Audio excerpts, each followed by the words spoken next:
there's a push to process information so that non-technical members like myself can derive clear and actionable insights from big data analysis and to use them as a basis for decision making.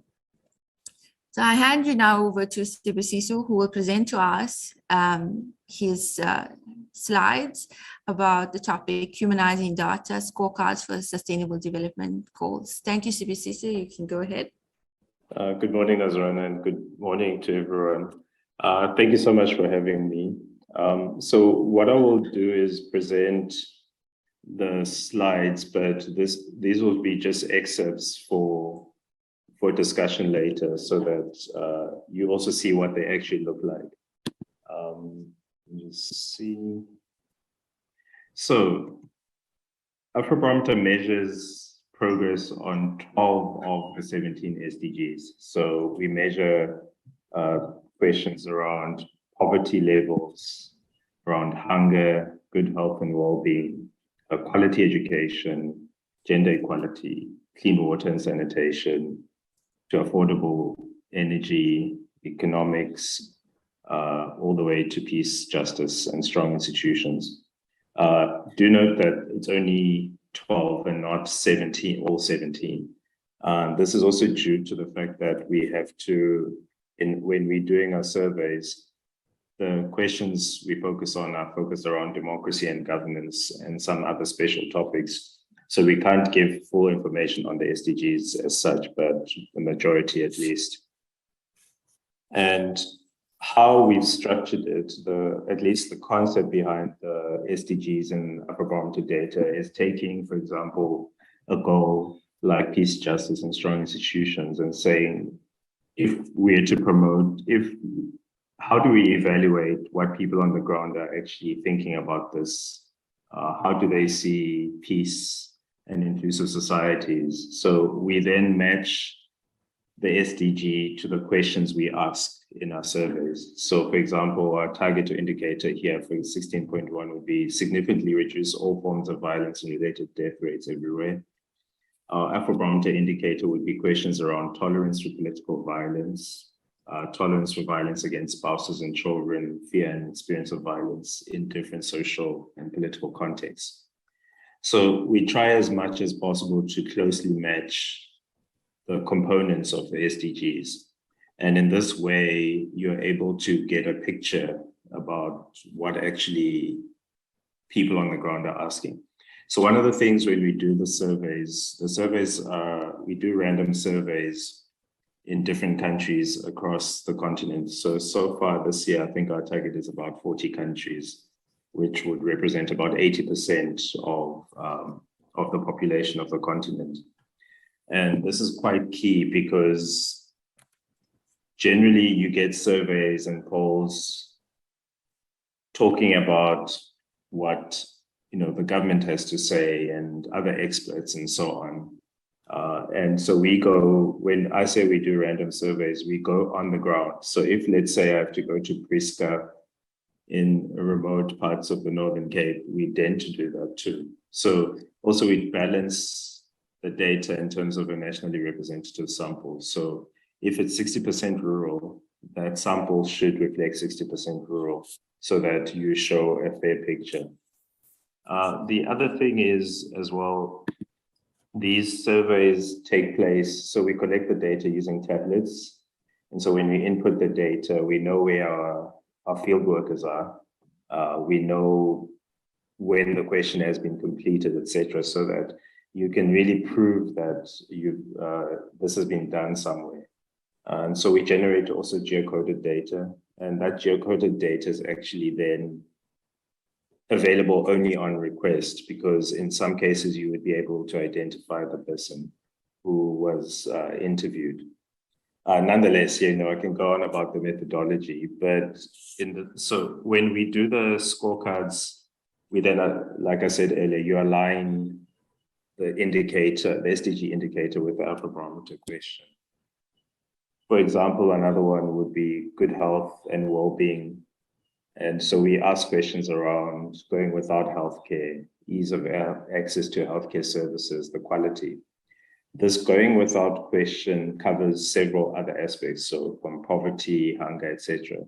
And this is part of our lived poverty index. So the lived poverty index is very basic. It asks about, does a person go without clean water? Do they go without fuel? Do they go without food? One of the other questions, medical services, and do they also go without cash? And generally, in different countries, we found a lot of people will go without cash without necessarily going without the other things. And so, when you talk about $1 a day measurement, it might miss out that a person is actually getting water, they're getting food, and they have a home over their heads. So these scorecards then are helping us to sort of see at a very basic level what is actually happening, besides the reporting that governments do. So I'll go into some examples now. So in this case, we've got SDG 1, which is no poverty, and SDG 2, which is 0. And looking at Botswana specifically, so what we've done is we've averaged this data over a 5-year period.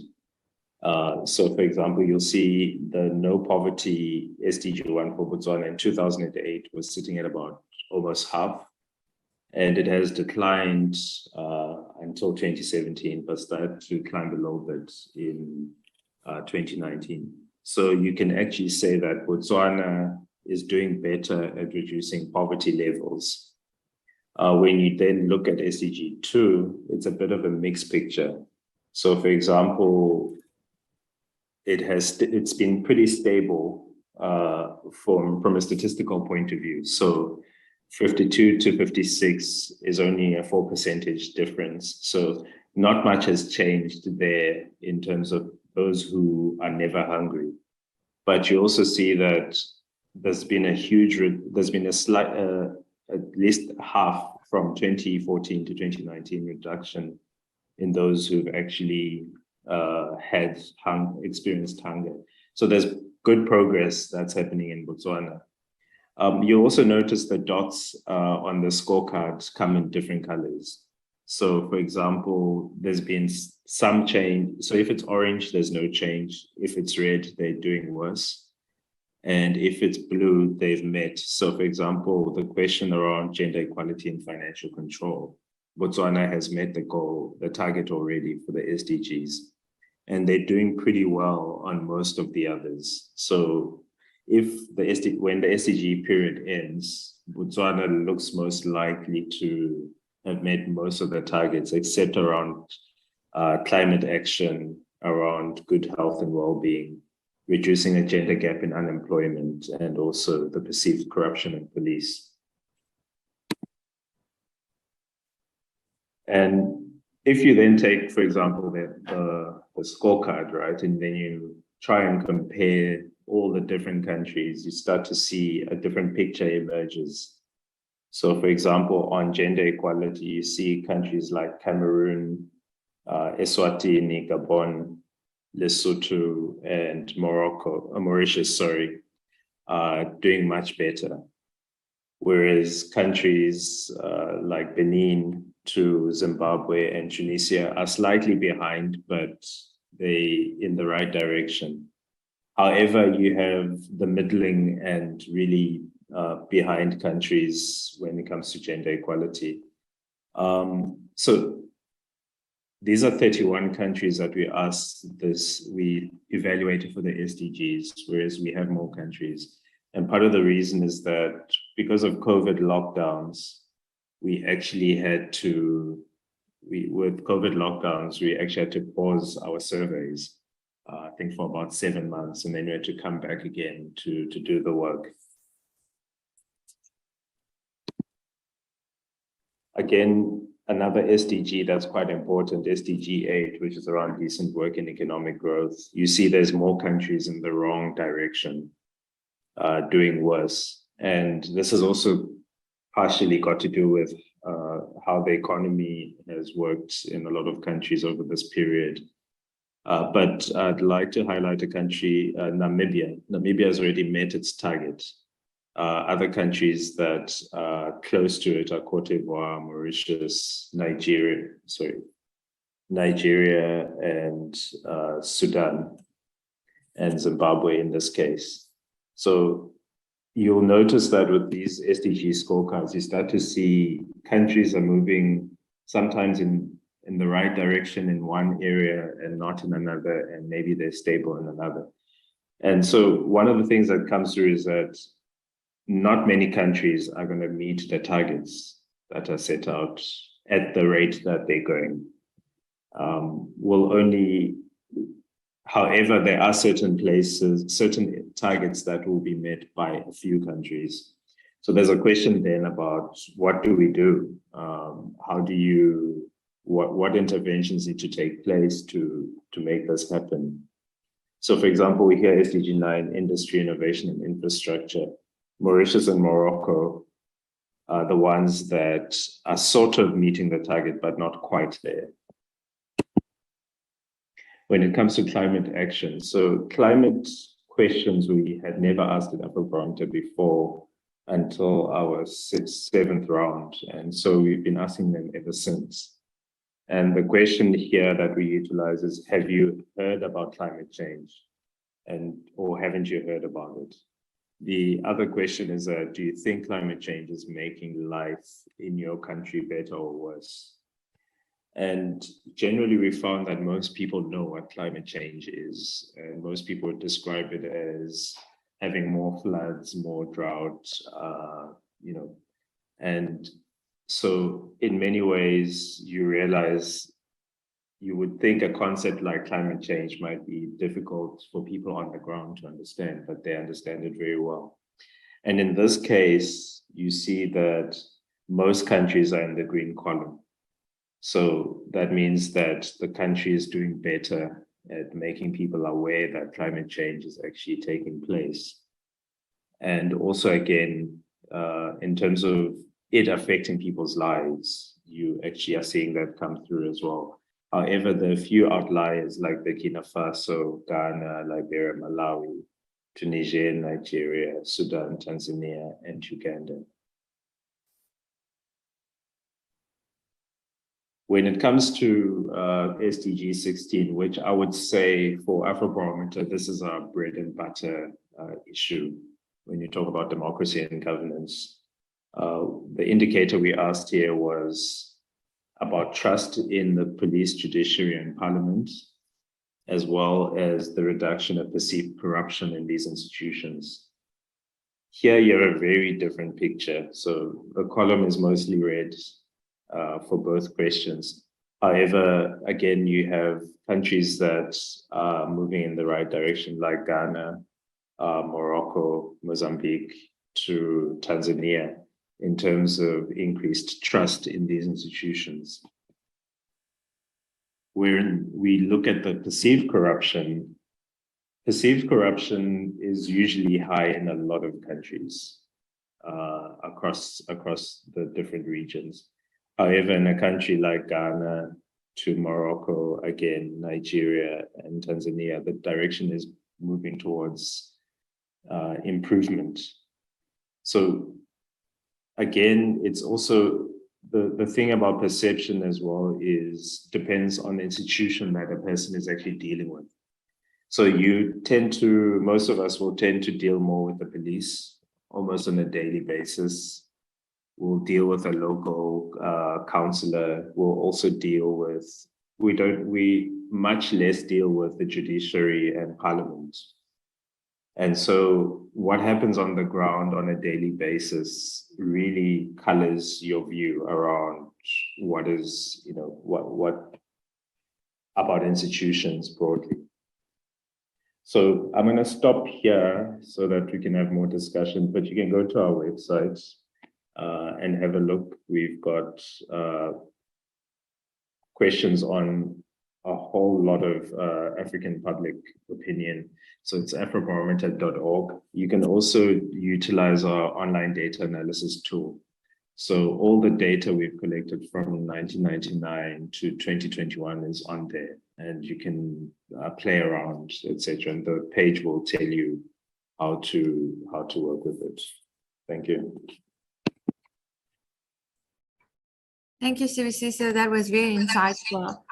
I learned a lot just going through that. But also, I think, for me, it was also scary looking at the progress of the various countries and comparing them. The spotlights that, that we compare each country. I think then my question then would be is, can you compare the spotlights to other countries? And if not, why not? So, I mean, what we've tried to do with the SDG scorecards is not necessarily to make a comparison between the countries, but to look at the country over time itself. So we can compare them, but it would, from the way we've analyzed it, we realize it would be unfair to say, oh, well, Botswana is better than Zimbabwe, because the factors within each of the countries are just so specific that it would not be a fair measurement. So we've emphasized looking at the country over time to say, if Botswana is improving from 2008 to 2019, what is actually happening in that country? Because sometimes, Zimbabwe might have a larger population. They may have had a drought, and Botswana may have not had the same issues around, let's say, hunger. So it is very complex. I would say you take these scorecards and you use them in complement with other measurements around the SDGs. I think then you'll get a much broader picture. Also, these are perceptions on the ground, and so they're very time bound. So for example, as we know, like with elections, like Lesotho, for example, had the elections last week. This new party that has won the elections, when we did the survey, did not exist. So the survey would have not shown them coming up at all. And now you have them after 7 months, they're in power. So it would be difficult to say, oh, well, why did the survey pick that up? But so it's very time bound. So if I say the Lesotho survey was done in February, you need to think about the conditions in February of that period to be not necessarily, I don't want to use the word correct, but to be much more specific. Yeah, no, I completely agree with you. I feel like, you can't really make specific comparisons between countries. You'd find some countries on the red, and still being on the red, but progressing intermittently. And I think that's where the focus should be. Going back to your presentation, you mentioned you guys having to stop during COVID. And how did that affect the data collection and accuracy in evaluating the progress of the scorecards? Everybody had to adapt. And specifically to COVID, more and more people realize that in this digital era that we now live in, that data is the new gold. So, and then my second question is then why is it important then to humanize this data? Yeah, so with COVID, we stopped for 7 months. And what happened was we had completed about, give or take, 16 countries that before we stopped for COVID. All our questionnaires are the same for every country. So that's how we're also able to compare. However, after the lockdowns ended, what we did was then added COVID questions now to the countries that were left, because we wanted to gauge what was happening. And one of the things that comes through is from the COVID questions is that the impact has been quite huge. And so if you look at a scorecard for countries post the lockdowns, they might look like they're doing worse on a lot of indicators. And the lockdowns really impacted on the economy, social issues, etc. And so what might seem like a regression over the short term maybe stalled some progress that had been taking place. So like, for example, Botswana would be interesting to see now that we're doing another survey there to see if the where they are in the green zone, have they stayed there or have they regressed a bit? So those things are quite big events, or even a recession might completely take something out. And I think, to your second question about humanizing the data around SDGs, this is supposed to help people's lives improve. And on a daily basis, what happens to people. And I think this data is quite important for pinpointing this out. So if you're saying somebody is going without healthcare, what does it look like? Does it mean they actually have a clinic that they can go to, but there are no doctors or nurses, or does it mean there's no medication, etc.? It starts to make it more specific where the gaps and the issues are. So in a way, it could be utilized to pinpoint much more specifically and more cleanly than to just say, oh, well, we're going to build 5 hospitals. Do we need 5 hospitals, or do we need 2 that really reach the population that requires them? Yeah, I completely agree with you when you say, humanizing the data it's more of a qualitative instead of a quantitative approach. And I love the fact that you can say a story from your scorecards. And that takes away from the traditional approach from data. Going back to the COVID-19, and you mentioned also early in your presentation, your field workers and the field workers having to go and get these servers in rural Africa. That most probably posed an impediment with COVID as well. And yeah. And the progress in that country could have also been affected by retrieving that data specifically from rural Africa. I think then can I then ask you then, which indices do you use to define data privacy as shown in your presentation, and at the level in which people trust the data? Yeah. So, I mean, one of the things with our protocols, what we do. So, for example, with COVID, we had to actually change our protocols to take into account that there has to be wearing of masks.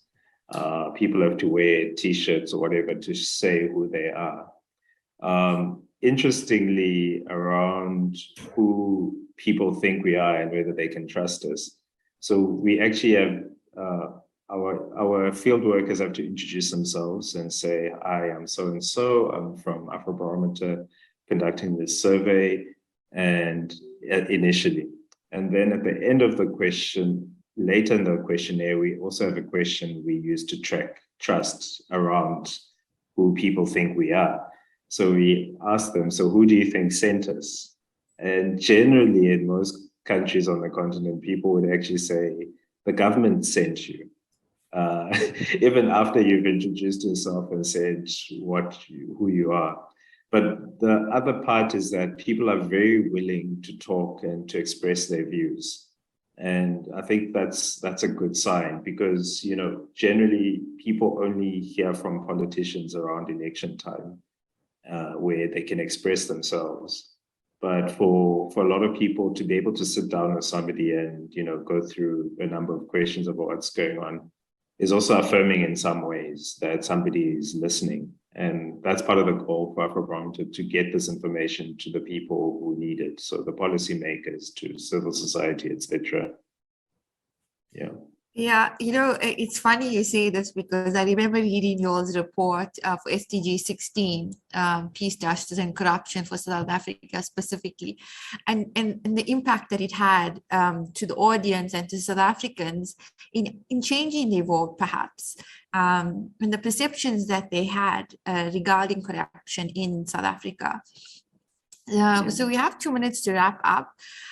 Is there anything that you want to say before I conclude? Yeah, so I mean, we're going to be taking this further, so not just looking at the SDG scorecards. So we'll be also looking at the African Union's Agenda 2063. Some of the things are quite similar and some are slightly different. So we're also finishing our surveys for round 9, and hopefully we'll have 40 new country data sets to share in the next few weeks. So yeah, and the South Africa survey is going to take place in November this year. So there'll be new information as well on that. So thank you very much. Thank you for having us, and I think it was an insightful session, and we can't wait to have a look at your new research. So yeah, we look forward to your continued support and hoping to see you next year for the Pathway 17 Summit. I must also say that the audience really was interested in your presentation. They found that the data formatting was very visual and easy to read. So very grateful for that. And thank you for your participation in our summit this morning. Thank you. Thank you.